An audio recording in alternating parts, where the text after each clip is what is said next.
Hi everyone, this is JM Nualia, your instructor for writing for new media.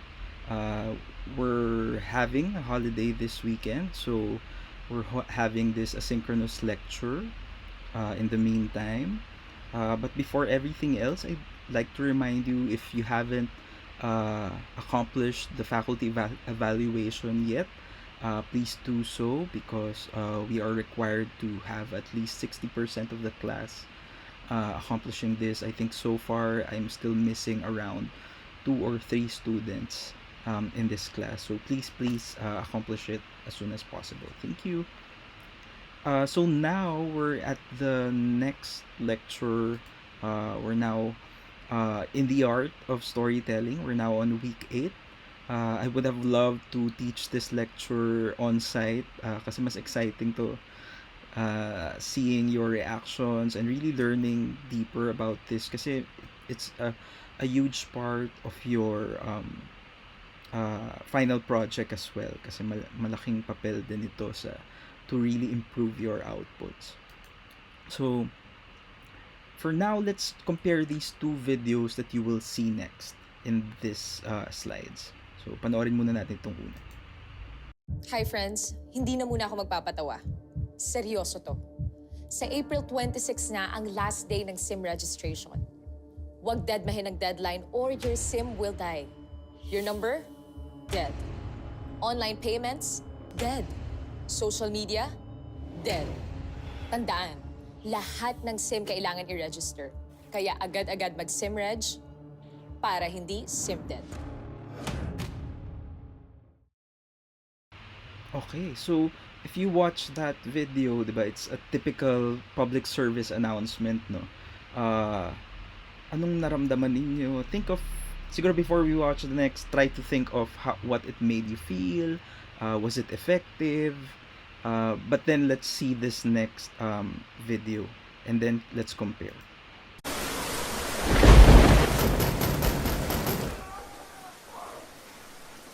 Huyo po! Ako to, nanay mo.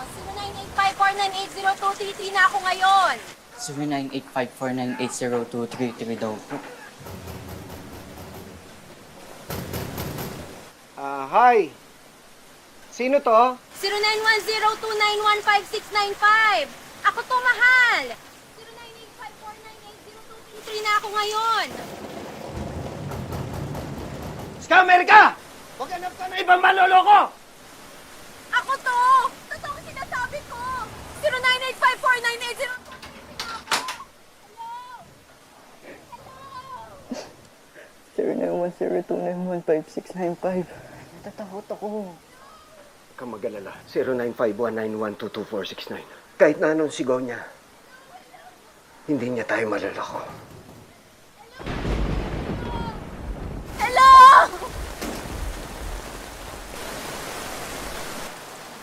Uy! 0930279048 Pasilong naman! Hindi kita kilala.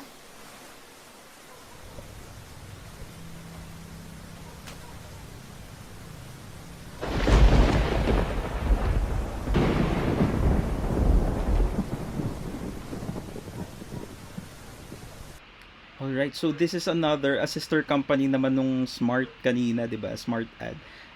This one is from TNT, pero iba yung atake naman nila. So you see that they tried to create a metaphor out of SIM registration, na kapag hindi ka registered, wala kang pangalan, so hindi ka ma-identify, so hindi ka makikilala ng mga kausap mo, or hindi ka nila i-recognize, kasi kung hindi ka registered, they'll definitely think of you as a scam, ganun, di ba? So ito naman, what did it made you feel, di ba? So at iba na naman yung atake niya. So but then again, syempre, magkakaiba siya ng target audience, eh. So probably yung unang video kanina, it would appeal more to the older generation, na mas kailangan na mas maintindihan on the spot ano yung mensahe. But then again, this one is more creative, mas may storya, and at the same time, nakakapukaw ng atensyon. Especially probably appealing ito sa younger generation like you guys, and to others as well. So yeah, you see that there are different types of ways of really trying to appeal to your audience. So, which one made a bigger impact sa inyo? So, comment down below kunyari nasa YouTube tayo. Pero yun, let me know sa comments kung ano, if you feel like you want to say something about this lecture, feel free to comment on this one. So sabi dito, both told a similar message that it is important to register your SIM cards, but a well-crafted story can move your viewers. So, sabihin natin, probably this second video would probably make a bigger impact in the sense na kakaiba siya, may storya siya, 'di ba?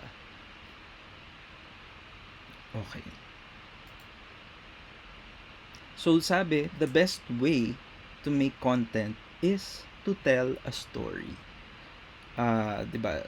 Ang mas natatandaan talaga natin kapag merong kwento kapag meron siyang pinaramdam sa inyo. And this is what I always tell. Hindi ko alam kung naturo ko na sa inyo or baka nabanggit ko na before, but I always tell my students, and something that my boss also used to tell me as well, that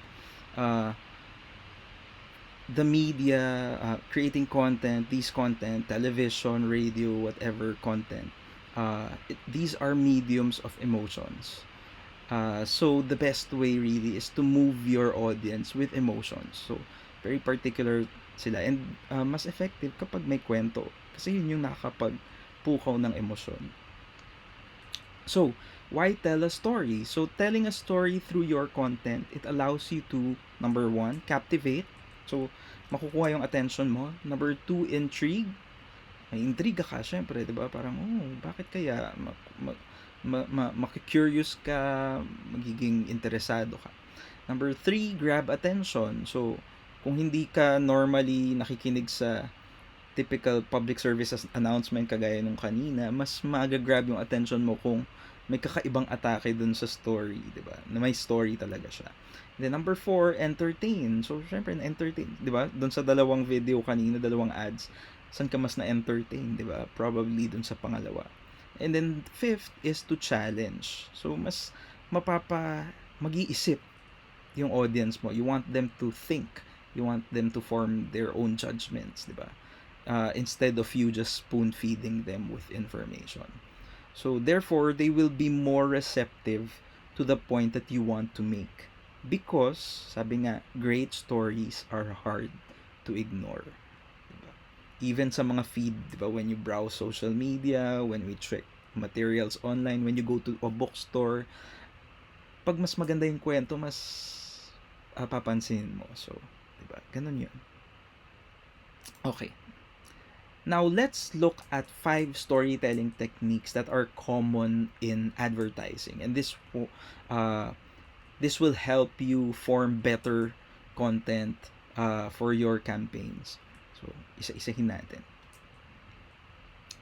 But, yan, remember, sabi dito, before you apply these techniques, make sure you have a clear message to tell. So, di ba, lagi dun sa mga previous modules natin, di ba, na first, you have to understand who your audience is, and then, you have to have a clear message that you want to tell. Kasi, kung di malabo sa'yo yung dalawang yan, mahirap move forward to the next steps. So, una, yung dalawang yun muna, di ba? So, remember, rule number 1 for this class, first, be clear, klaro muna, and then second, be clever. So, bago tayo maging clever, kasi minsan we tend to be full of ideas, of creative treatments for our content, pero minsan nalilimutan natin na hindi pa klaro kung ano yung message na gusto nating iparating. So, una, we have to be clear first with the message, saka tayo maging creative at clever sa pag-iisip ng mga treatment. So, first technique. The first technique is what you call ambush. So, ambush, this is a storytelling technique that leads to a surprise. So, kaya siya ambush. Bulaga, ganon. Unexpected ending. So, it's also known as plot twist. So, basically, may plot twist. Yung a total never saw it coming surprise. So, may surprise at the end of the story. It is the closing surprise that makes vivid the point that you want to make. So, mas may impact kumbaga yung message na gusto mong iparating kung yung story mo is something unexpected, 'di ba? Yung ending. So, let's look at this example. Hi, people. Yeah.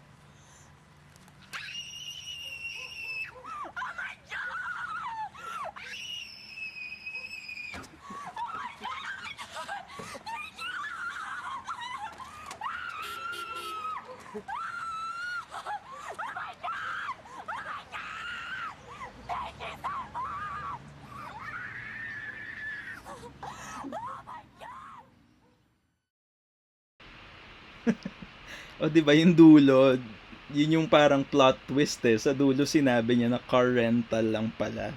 So that's the big surprise for it, no. So akala tuloy niya binilhan na siya ng kotse, pero it's really just a car rental. Pero grabe naman yun, no. Pinaasa lang niya yung anak niya. Kawawa naman. So dito sa example natin from the commercial called Thrifty Car Rental Birthday Girl, clear yung message na gusto niyang iparating. So, yung brand, which is Thrifty Car Rental, it provides affordable cars that you can drive. So, bakit siya naging ambush? So, we were led to believe that the dad is giving a gift to the girl, her very own car for her birthday. But the twist in the end is that the car was actually rented for a limited time because it's more affordable than getting a new one. So, yun. Klaro, di ba? Klaro yung message na gusto mo iparating na affordable cars. Yun. Pero then again, ginamit siya sa isang example of a birthday na nirentahan lang yung regalo. Anyway, ayun. So yan. That's your ambush storytelling technique. So, looking forward ako makakita ng mga kung ito man yung mapili ninyong storytelling technique for some of your content. I'm looking forward to see how you will play this. So now, here's another example.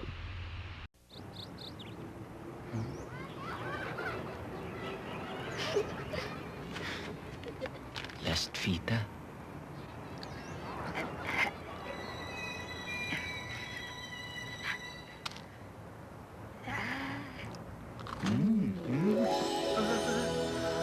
Dahil susiyak ang inyong puso, isang kahilingan.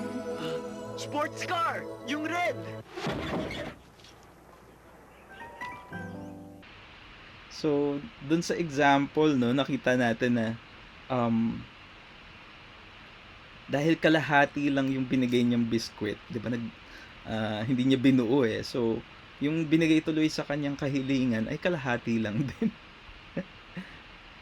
So, that's your plot twist at the end. So, the clear message there is Fita biscuits are so good that you wouldn't want to share the last piece. 'Di ba? Parang, 'di ba, kung bibigay mo na nga lang ng buo, ayaw mo ibigay, kalahati lang kasi nga gusto mo pa rin siya. So why is it an ambush? We were led to believe that there will be a happy ending for the guy because he shared half a piece of fita with an old lady turned fairy.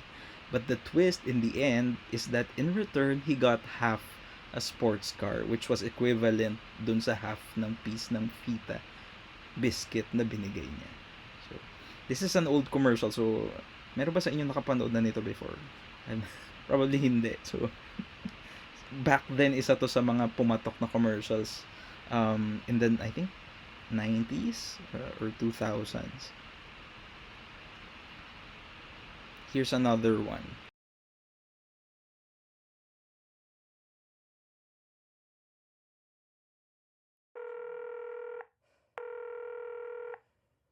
Thank you for calling the Philippine Cancer Society. If you want to learn more about breast cancer, press 1. Now press the other. For more information about detecting breast cancer through self-examination, visit philcancer.org.ph.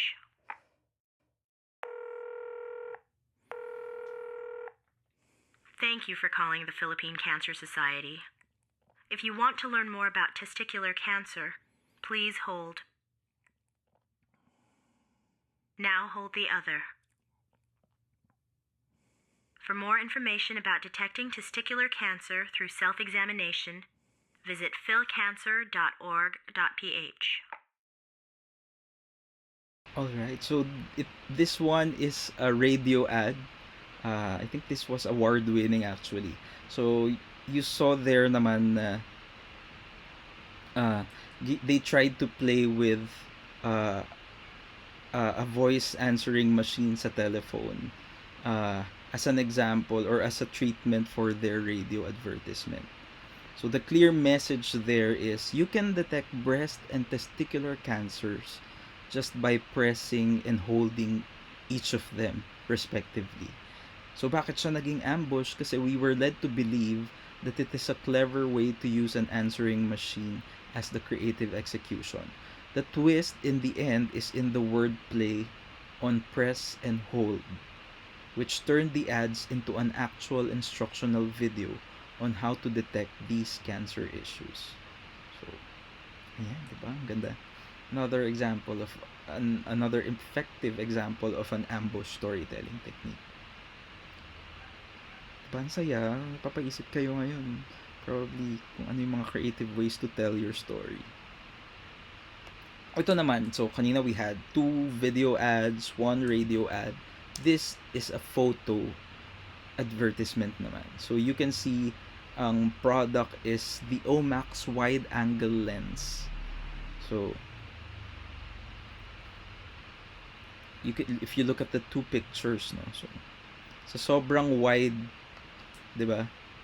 Wide angle nung lens. Akala tuloy nung mga girls iba yung kinukunan ni Manong nung photographers, pero apparently sa sobrang wide nung lens, 'di ba? So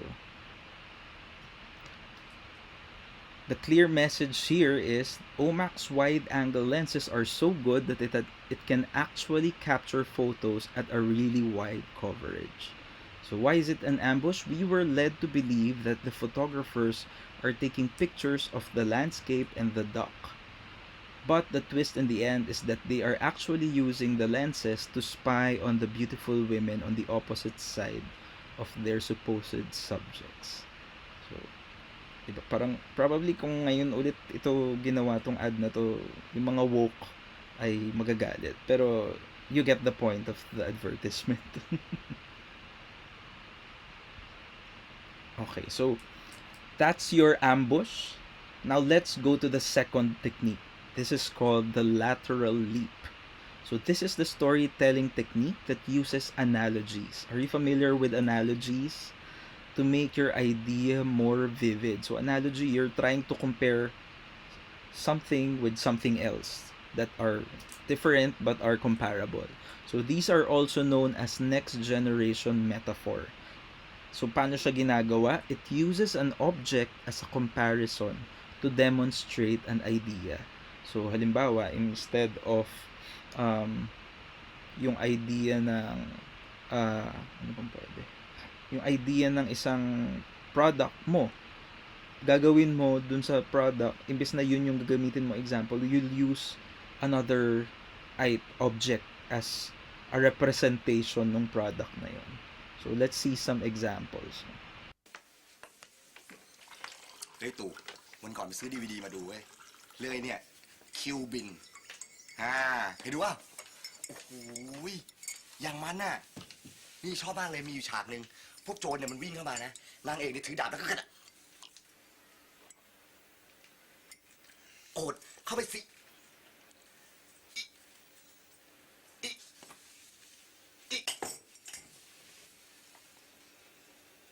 เหยียบผู้ร้ายหูยพวกผู้ร้ายนี่แตกเป็นทางเลยนะมันคว้าดาบขึ้นมานะมันกระจับมันกระจับมันกระจับมันกระจับมันกระจับมันกระจับมันกระจับมันกระจับมันกระจับมันกระจับมันกระจับ โซเคนดีวีดีเล่นแผ่นไม่สะดุด So you can see dun sa example, no, ano yung ginamit nilang lateral leap, ano yung ginamit na metaphor dun sa product which is the DVD player.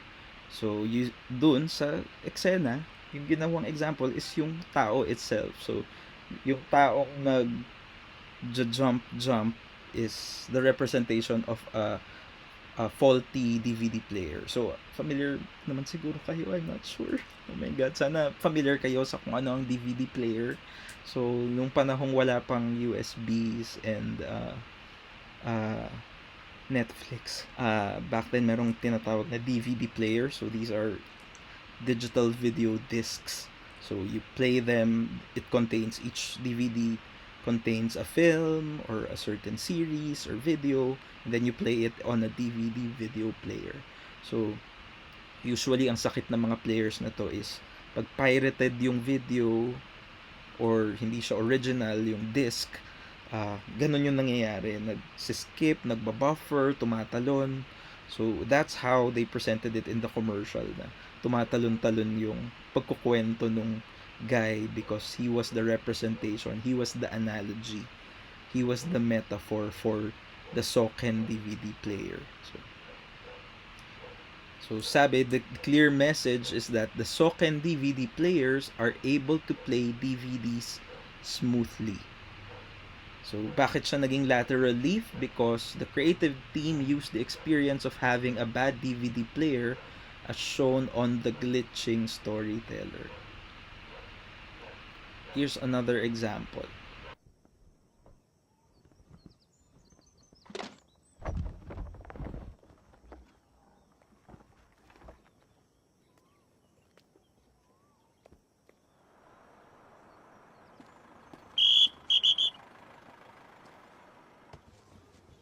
ดีครับ ขอดูใบอนุญาตหน่อย นี่ฮะ ข้างหลังขนอะไรมา อ๋อ ก็ขนมาเขา เปิด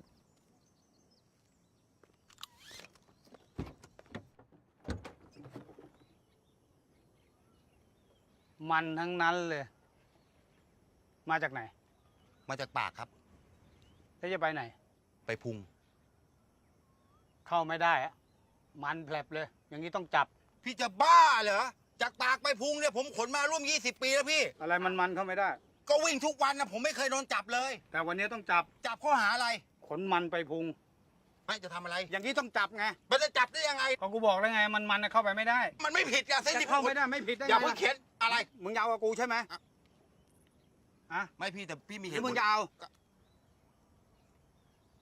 คือเส้นเนี่ยผมขนมาผมไม่เคยเจอพี่เลย พี่มีเหตุผลไหม มี พี่มาจากไหน มาจากปาก จะปากใคร วุ้นเส้น วุ้นเส้นอะไรวะ ฮะอ่ะ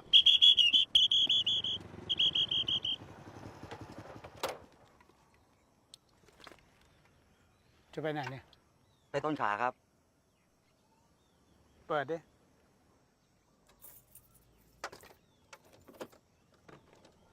เปิด น้ำมันทั้งนั้นเลย เอาก็น้ำมันไงพี่ เอาเข้าไปไม่ได้ พี่จะบ้าเหรอ ไม่เอาเข้าผมจะขี่ยังไง ต้องจับ อะไรมันนี่เข้าไปไม่ได้ ใช่ มันเทศ ไม่ได้ มันแก้ว ไม่ได้ สับปะรดอ่ะ ได้ มันสับปะหลัง ไม่ได้ แห้ว ได้ ช้าง ได้ มา ฮะ งงไหมไม่งง ควาย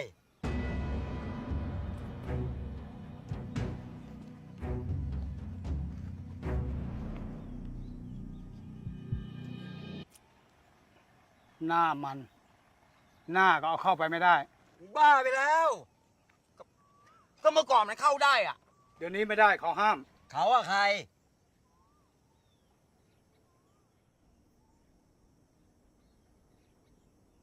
ไม่พี่อะใคร ไข่โตซาน ใครวะใครตัวสาย ไข่โตซาน ในผลิตภัณฑ์เสริมอาหารชัวร์จากเวอรีนา ช่วยในการดักจับไขมัน งง โฆษณาใช่ไหม ใช่ อ๋อ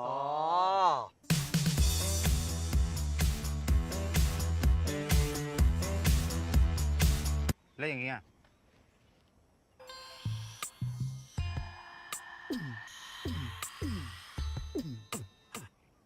อย่างนี้ไม่มันเข้าได้ So, in this example of the product called Verena Sure, so as you can see, it's a Thai advertisement. The message there is Verenasure is a supplement that has chitosan, a substance that reduces fat and cholesterol in a person's body. So bakit siya lateral leap? The creative team used a highway as a metaphor for a person's body. Tapos yung police, siya yung chitosan dun sa Verenasure. And then yung fat and cholesterol were represented by traffic violators. So, diba? You can see na ito yung literal na parang nire-represent ng something else yung gusto mong iparating, diba? So, it's a creative way of getting your message across. Here's another one. Okay, there's two guys on a mountain, and one of them's like, I can't feel my legs. And then the other one goes, hang in there, Dave, you're going to make it. And Dave goes, I'm so cold. And then he hears this voice, David, David, come to me, David, David.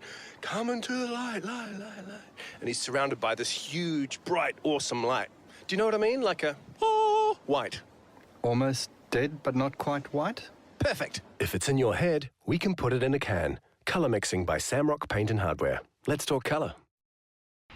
Okay, so in this other example from the product called Samrock Paint and Hardware, the clear message is that the product offers a color mixing service that can cater to any color you can think of.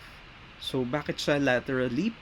Because the creative team used a near-death experience to describe a particular shade of white.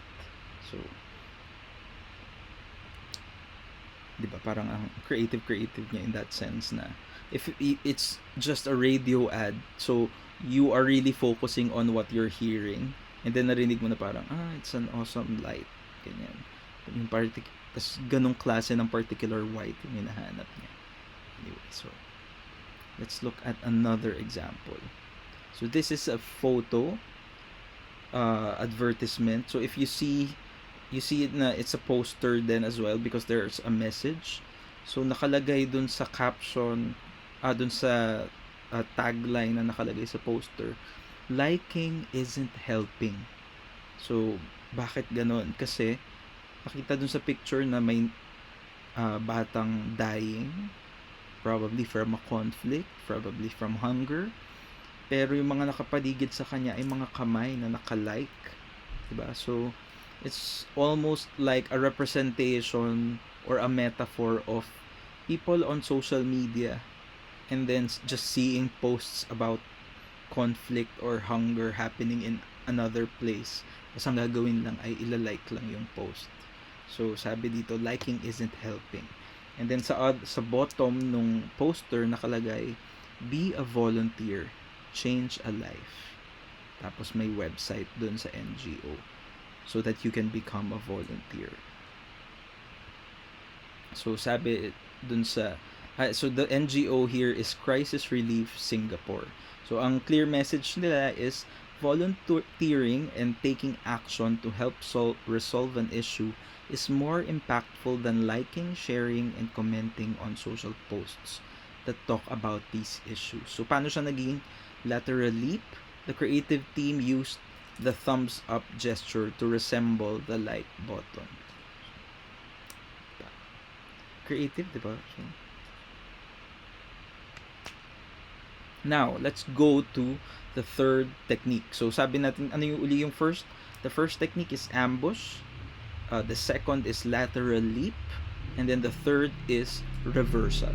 So this is the storytelling technique that does the complete opposite of what is considered the norm. So ito yung talagang masyashock ka kasi may complete opposite siya eh. So let's look at some examples.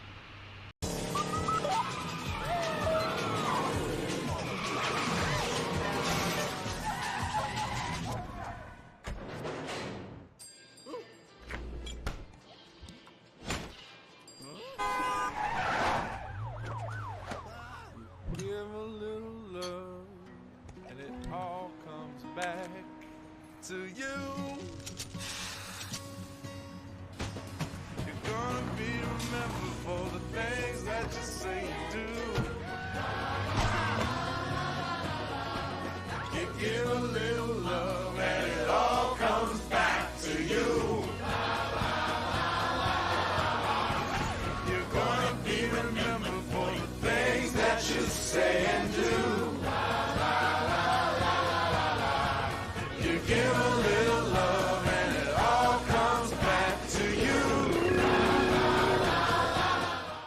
So as you can see, this is an ad from Coca-Cola. And then they used the popular video game GTA. So the clear message is, doing a good deed like sharing a bottle of Coca-Cola can impact lives positively. So paano siya naging reversal? The creative team used Grand Theft Auto or GTA, a video known for its violence, as a reference to create a very positive story. Diba? So very well known siya for violence, and then ni-reverse nila into something positive.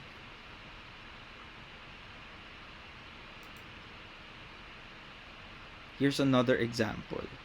Diba? Screenshot pa lang nakikita ninyo eh. Pero it's about the demon. Paano nila i-reverse to? Let's see.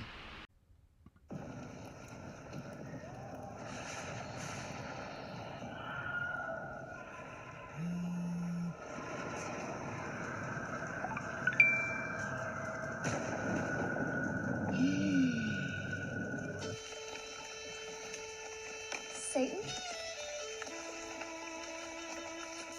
Hi. 2020. Please. Call me 2020.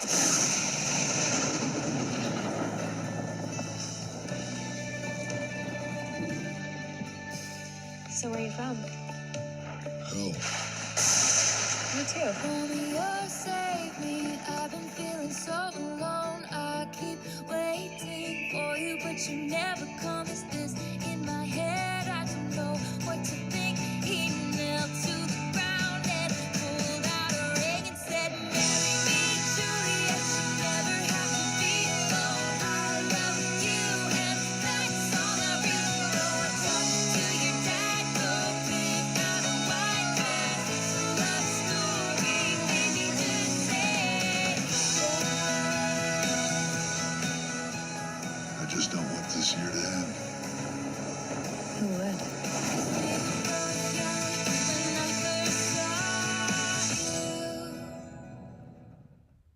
So this ad is from Match.com called Match Made in Hell. So ang clear message nila is, with Match.com you can find the one for you. So paano siya naging reversal? So sabi, Satan is generally perceived as evil and incapable of love. Yet in this advertisement, he is presented in a cute love story. So, diba? Sabi nga natin dun sa meaning pa lang ng reversal, it's completely opposite of what's considered the norm. So this is totally opposite of what's the norm. So probably kapag dito yan sa Pinas may backlash, pero probably effective yan dun sa Western countries. Here's another example, a poster from Burger King.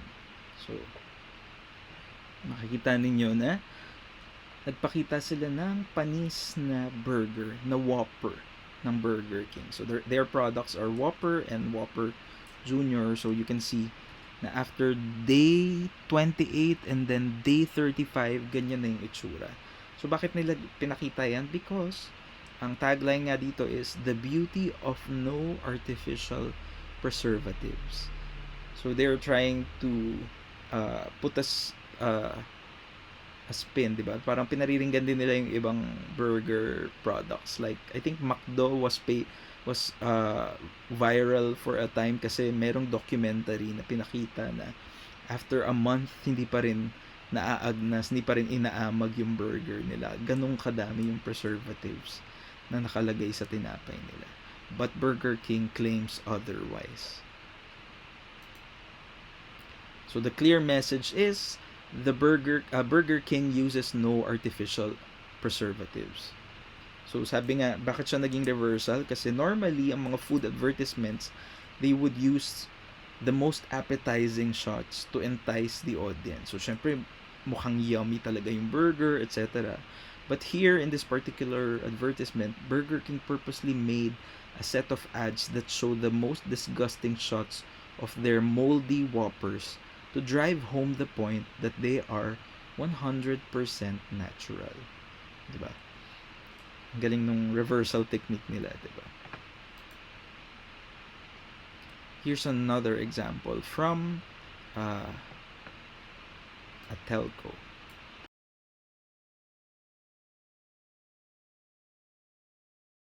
Please record your Skinny radio ad after the beep.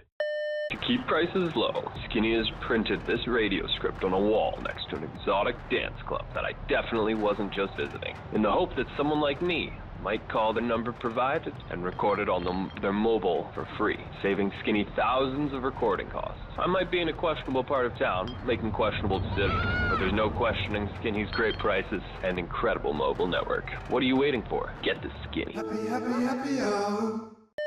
To keep prices low, Skinny is publishing their radio script all around the country in the hope that people like me might call the number provided and record them for free, saving Skinny thousands in recording costs. I found the script on their website. How exciting! It's like a nationwide treasure hunt, but without the treasure, because no one's getting paid a cent. Please record your Skinny radio ad after the beep. To keep prices low, Skinny has printed this radio script on the side of local dairies in the hopes that someone like the bro will call the number provided and record it on thy mobile phone for free. Why pay big bucks for a celebrity voice when you can have my incredible voice for nothing?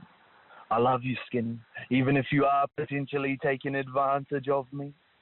It's a Skinny, my whānau. Happy, happy, happy, oh.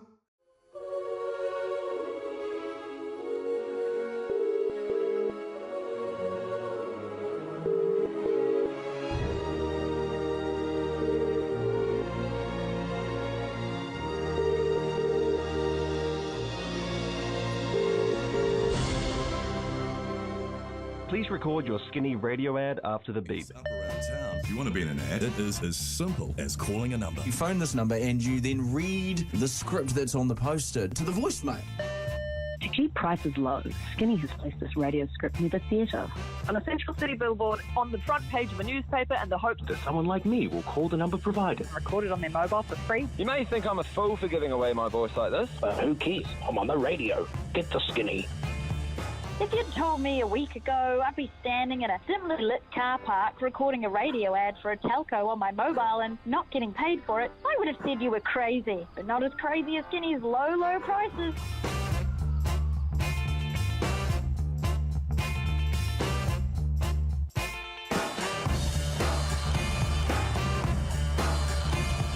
I might be in a questionable part of town, making questionable decisions, but there's no questioning Skinny's great prices and incredible mobile network.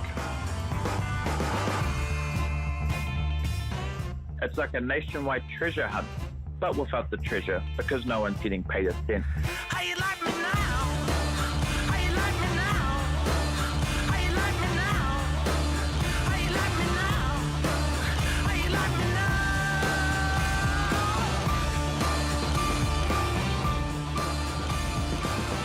Why pay big bucks for a celebrity voice when you can have my incredible voice for nothing? I love you, Skinny, even if you are potentially taking advantage of me. So nakita nyo dun sa mga examples, no? Skinny is a telecom company in New Zealand, and then they used these advertisements na they crowdsourced, kumbaga. They used the audience to create their own ads, and then sila yung mga naging bida dun sa mga advertisements. And you see it was effective because of the results that was shown. Okay, so nakakailang techniques na tayo? 3 na, tama ba? So the first is ambush, the second is lateral leap, the third is reversal, and then this fourth one is called collision. So collision is a storytelling technique that combines two completely different elements together to tell a story. So usually yung two different na yan, sobrang totally opposite sila ng isa't isa. So let's see, let's look at some examples kung paano siya mag-work. So,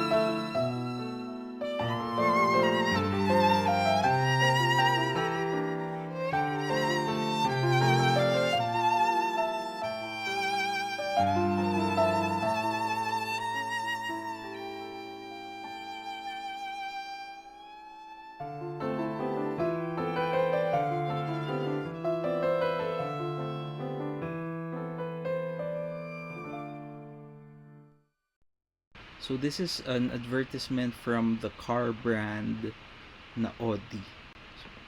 So the clear message in this advertisement is Audi cars give you the sense of thrill when you drive them. So paano siya naging collision? They used two different elements, which are machinery and human organs, to visually show yung concept ng thrill. So, interesting. Probably hindi yan impactful sa iba sa inyo, but probably sa mga car enthusiasts, this would be impactful. Now let's look at another example. This is from a UK-based news organization called The Guardian.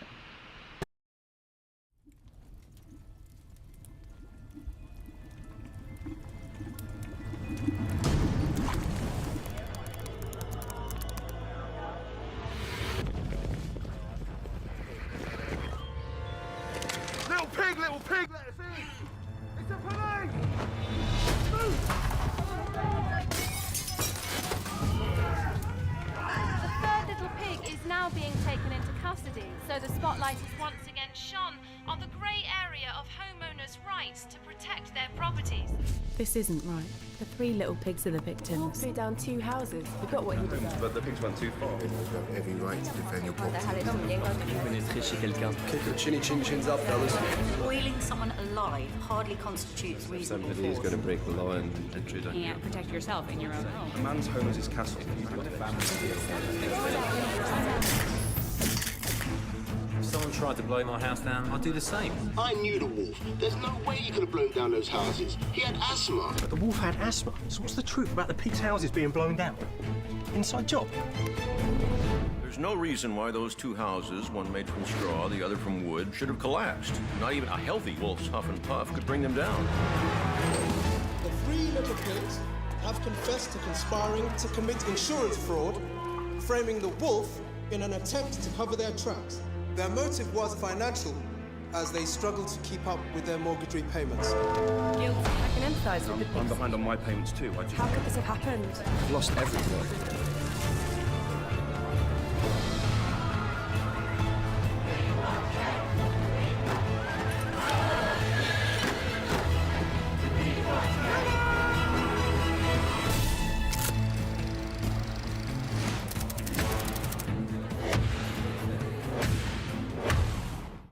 So in this example from The Guardian called Three Little Pigs, this is actually an award-winning advertisement. No? The Guardian does its best to report and cover all sides of truth. Yun yung clear message nila. So paano nila present yung message na yun, that they are able to cover all sides of the truth? Through this advertisement. So sabi sa collusion technique nila, the team used the fairy tale of the Three Little Pigs and journalism as 2 completely different elements to tell the story. So bukod sa typical na Three Little Pigs, hinaluan nila ng concept ng journalism. So and it's really engaging and effective. Now here's another example from an Australian advertisement. Set fire to your hair, poke a stick at a grizzly bear, eat medicine that's out of date, use your private parts as piranha bait. Dumb ways to die, so many dumb ways to die. Dumb ways to die, so many dumb ways to die. Get your toast out with a fork, do your own electrical work, teach yourself how to fly, eat a 2-week-old unrefrigerated pie.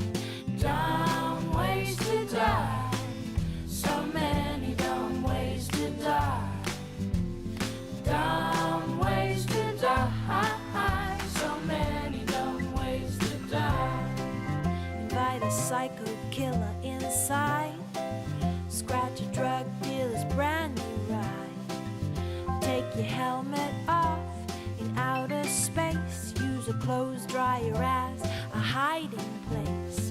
Dumb ways to die. So many dumb ways to die. Dumb ways to die. So many dumb ways to die. Keep a rattlesnake as a pet. Sell both your kidneys on the internet. Eat a tube of super glue. I wonder, what's this red button do? Dumb ways to die. So many dumb ways to die. Dumb ways to die. So many dumb ways to die. Dress up like a moose during hunting season.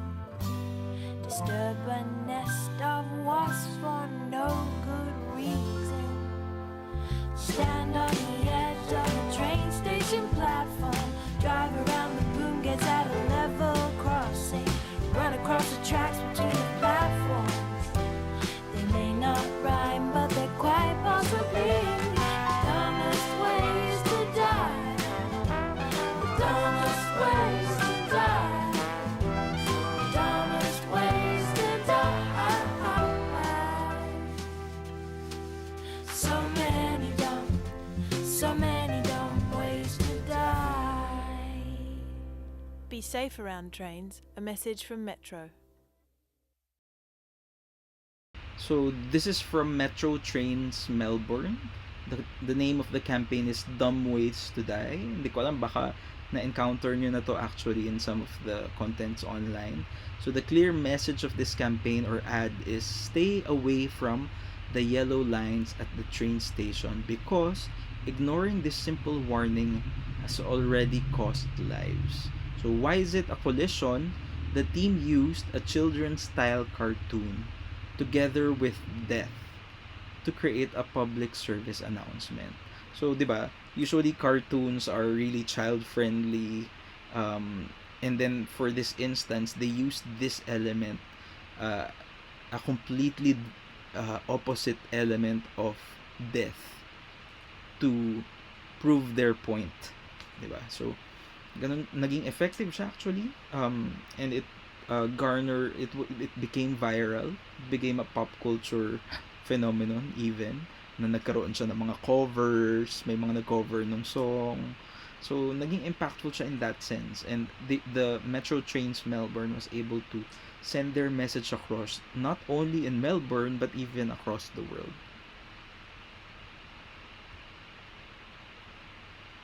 Here's another one, a poster or an image from Pizza Hut.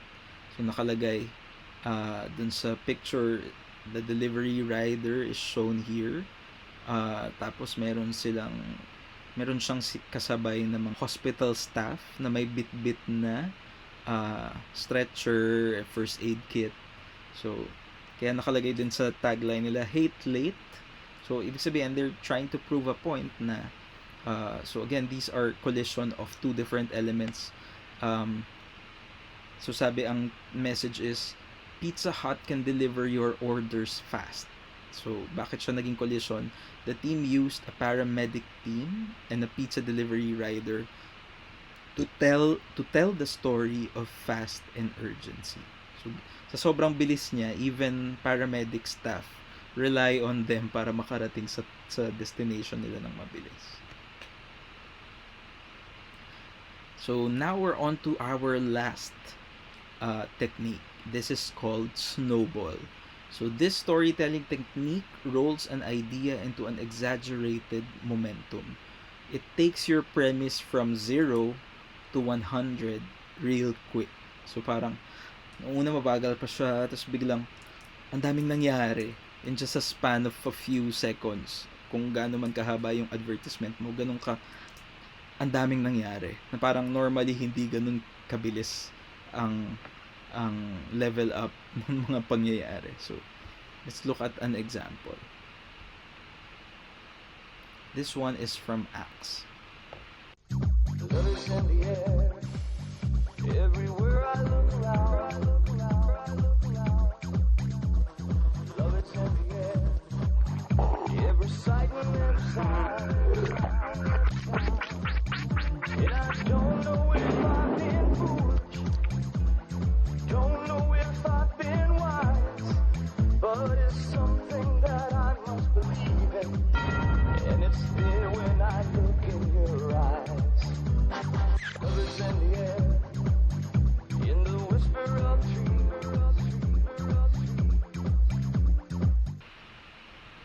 So, dito sa ad ng Axe called Love is in the Air, the clear message is Axe gives you long-lasting scent. So, sobrang long-lasting hanggang mamatay ka.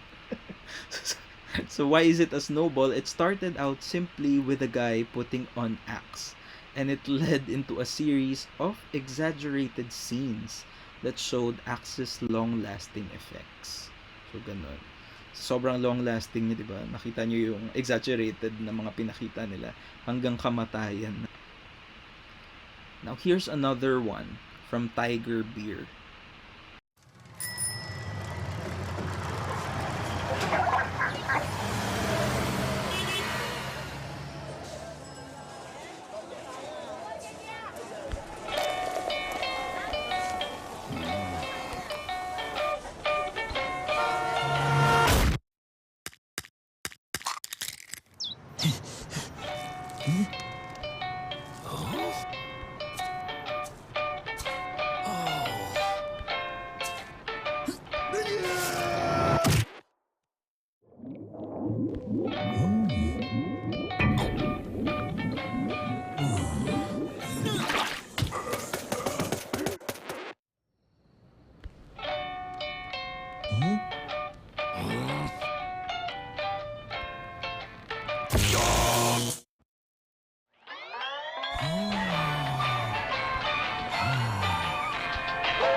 So, in this ad called Reincarnation, the clear message is that Tiger Beer tastes so good that you'll do anything to get one. So, bakit siya naging snowball? It started out with a guy who passed away, namatay, right before he got to taste a Tiger Beer, only to keep dying after being reincarnated into different beings in his attempts at getting a taste. Diba? So, ang daming nangyari, diba? Just a snowball of different reincarnations. Now, this is a snowball example naman from a radio ad from Nestle Philippines, Maggi Magic Sarap. There are chefs who can turn anything into a culinary masterpiece. They are the barons of the barbecue, rock stars of the roast, the funk masters of the flame broil. And then there's Rufus. Lamb chops, pork shoulder, dentures. There's nothing Rufus won't grill. Rufus's beef and vegetable kebabs come in all colors of black, but oddly enough, taste of purple. The doneness of his porterhouse falls between medium rare and salmonella. His spit roast chicken is made with real spit. Every Christmas, the Rufus turkey is a sight to behold. Golden, crisp, all 4,000 feathers in pristine condition. His barbecued ribs are smoked through and through, and he's got the cigarette burns to prove it. Well done, Rufus. Well done. We might not be able to save Rufus, but we can save his dinner guests with Maggi Magic Sarap all-in-one seasoning, made with fresh onions, garlic, flavorful chicken, and spices, turning almost any dish, well, Rufus-proof.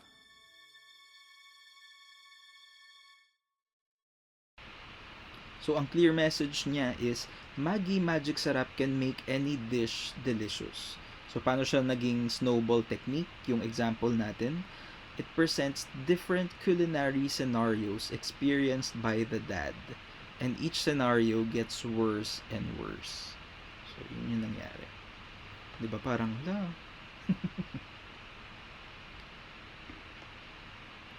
Now, here's a poster example from 3M. So, the name here is 3M Cushion Wraps. The name of their poster ad is Acrobatic Figures.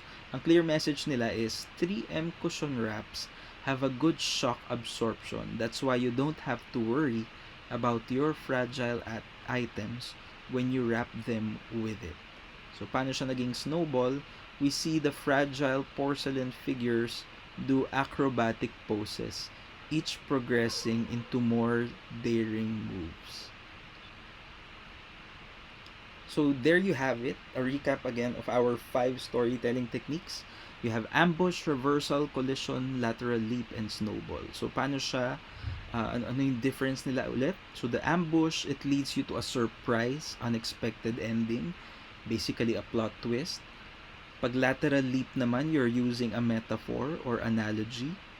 Kapag reversal, you're doing the complete opposite of what's considered the norm. And then when you do a snowball, you take an idea and then roll it into an exaggerated momentum. And collision combines 2 disparate elements together. So, yun siya. Klaro ba? Saya, di ba? When you start using these techniques na, now that you learned, you are familiar with the concepts, it's now easy for you to think of ways to how to adapt this into your new media content. So, do you have any questions? If you have any questions, just message me or write a comment on this post. So again, thank you for watching this video. I hope you learned a lot from the art of storytelling, and I look forward to seeing you adapt or apply these techniques in your future content and especially in your final project. Thank you. Bye.